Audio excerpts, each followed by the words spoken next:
Hey guys, welcome back to the Average at Best YouTube channel. My name's Josh. And I'm Rob, and today we're just talking about the USBC Masters, kind of wrapping up the PBA Tour season, the final major, the final PBA Tour event, minus the playoffs, obviously. Yeah. But it was a really great show on a really tough oil pattern, so let's go ahead and just get right into it, Mm-hmm. I mean, the first match was an absolute grind fest.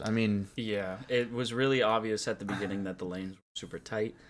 You had to really be on your game. That was very apparent with Sean Maldonado. Yeah, and I mean, Sean actually started off with kind of a spare double, and I thought he was going to, take control of the match over AJ, but, I mean, the lanes were so hard that just, it didn't matter. Even with a double, he still, really struggled down the stretch. Yeah, I mean, AJ Johnson, like, in the beginning, he was throwing splits. I mean, he threw 3 splits in a row. One of them he made, but even then, it's like, it was very obvious from the beginning that Sean was in control. So I was like, well, this is going to probably be Sean's game to shine. But then things just changed after the 6th or 7th frame. Yeah, and so AJ Johnson moved on. Good ball change by him. He switched to a different pin on the same ball, the Jackal Ghost from Motive. Ended up throwing, I think, a turkey in there to kind of just close the door on that match. And then he advanced against Brad Miller, and I have to say, this was a very, very good good match to watch. Very good match. And like for Brad Miller's first major, the first, I think, 7 or 8 shots he threw were all within half a board of each other. Oh yeah, I mean, 100%. His execution was on another level, and I mean, AJ did get a Brooklyn and a couple shots that were, I mean, he stoned 2 9-pins. It's not like he bowled. No. It's not like Brad bowled that much better than him, but I think Brad definitely deserved the win in that match. Yeah, because, I mean, it was just looked like every single shot was like an exact copy of the last one. And it was very apparent that he was very dialed. Yeah, and I mean, honestly, with how well he was executing, I thought Brad had a really good chance of just running the ladder, because with this tough of an oil pattern, really that's all it comes down to is just your execution. Yeah, you get one person in the tournament that gets like dialed and is like great on execution. 9 times out of 10, they're ones that go at least to the title match. Yeah. But Brad Miller moved on to the match against Anthony Simonsen in a roll-off, mind you. AJ Johnson, frame roll-off. AJ Johnson did double and then he tripped out a big split for that 4-pin to make it to that roll-off. And then they both went 8-8 and then 9, and then AJ he stuck or slipped or whatever on his final shot, and that's threw it way out to the right. Yeah, threw it out the window. It's never gonna hook for him. So. A really good match that came down to the wire, though. And then, like I said, Brad Miller faced off against Anthony Simonson, and this was yet another pretty close match where the Brad started a little too far left. Yeah, he moved a little bit too far in my opinion. Yeah, and he was really struggling to find his look, but then he moved to the right out to where Anthony was, and he put together a double.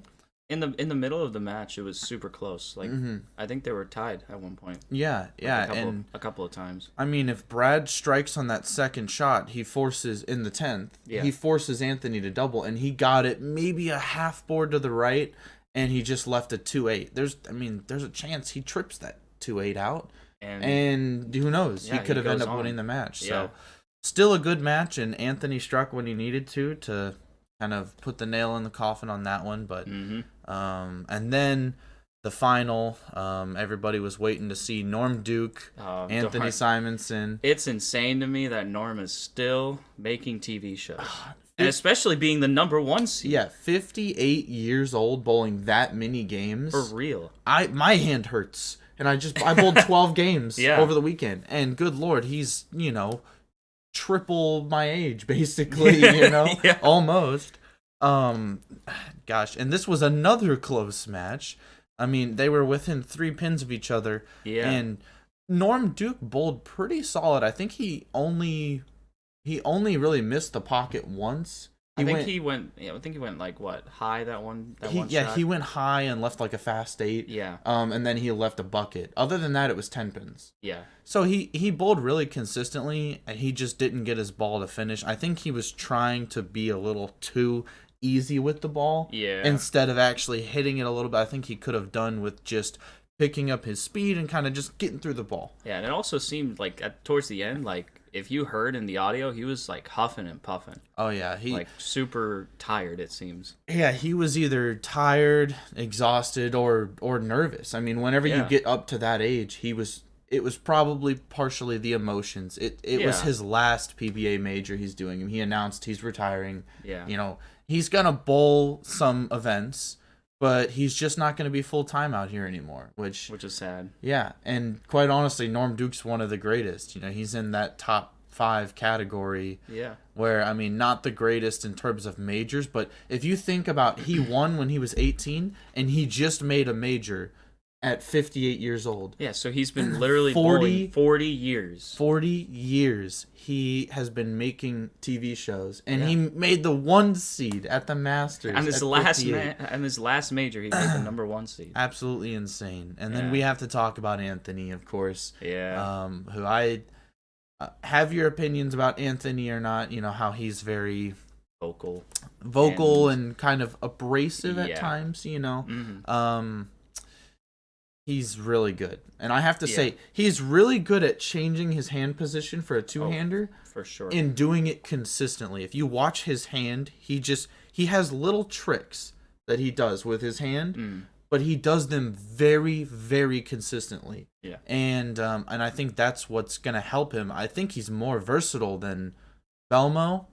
And once Belmo especially with the backup, he's got like a whole other like side of the lane to himself. Yeah, he can play left hand. I mean, pretty well. I mean, heck, he could probably beat some of the left-handers if he's there was really that on. one tournament like a couple years ago. He literally did it all on TV.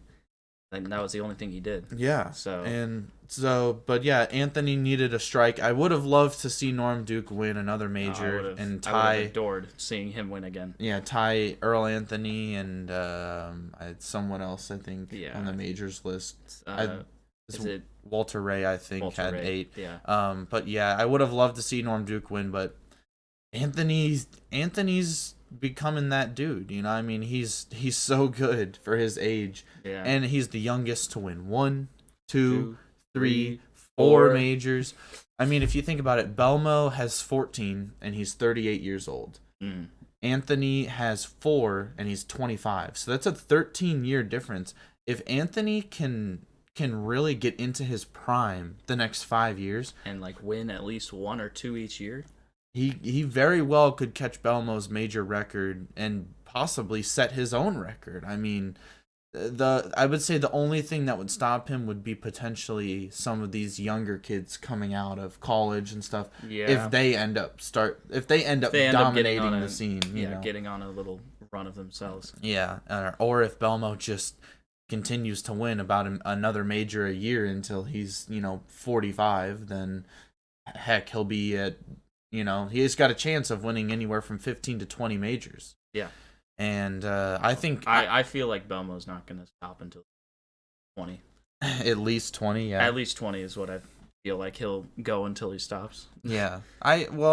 And if he hits 20, I think that might be an unbreakable record. An unbreakable record. Yeah. I don't see... I don't really see the potential that somebody will break the 20 major record, especially in as short of a time frame as he's done it. If somebody does hit 20 majors, it'll be like a Norm Duke type player who, like Anthony, won his first major when he was like 18, just about to turn 19, and then plays all the way up into his 50s and is still making major shows in his 50s. So I that's why I think Anthony is the person who has the best chance. But I mean, Belmo still has good years in him. I mean, he's not even 40 yet. Yeah, I mean, he's got at least probably until he's about 46, 47 before. I mean, we don't know how his body's going to react to being two-handed all this time. Yeah. I mean, it's more movement in the back. It's more like, as with me, it's like it's more all about like the back type stuff. And I just feel like that might be one of the things that goes for him. Like in his mid-40s. Well, and one thing about Belmo this year is he's really lost Like, he's lost a lot of weight. It feels like he's a lot more in shape. So I think that that's going to increase the longevity of his career if you really watch. As long as he stays in shape. Yeah. I feel like he'll still be around for another 10 years. I feel like you watch people like Tom Brady, Tiger Woods, stuff like that. Yeah. And they are very much in shape. Yeah. And especially Tom Brady, he's kept his body in very good health. If Belmo keeps his body in very good health, and he will. Tiger Woods came back to the Masters and won a Masters what is it, 2019? 2019, yeah. So he came back and defied all odds and won the Masters again, and he's going to play in the Masters this year too.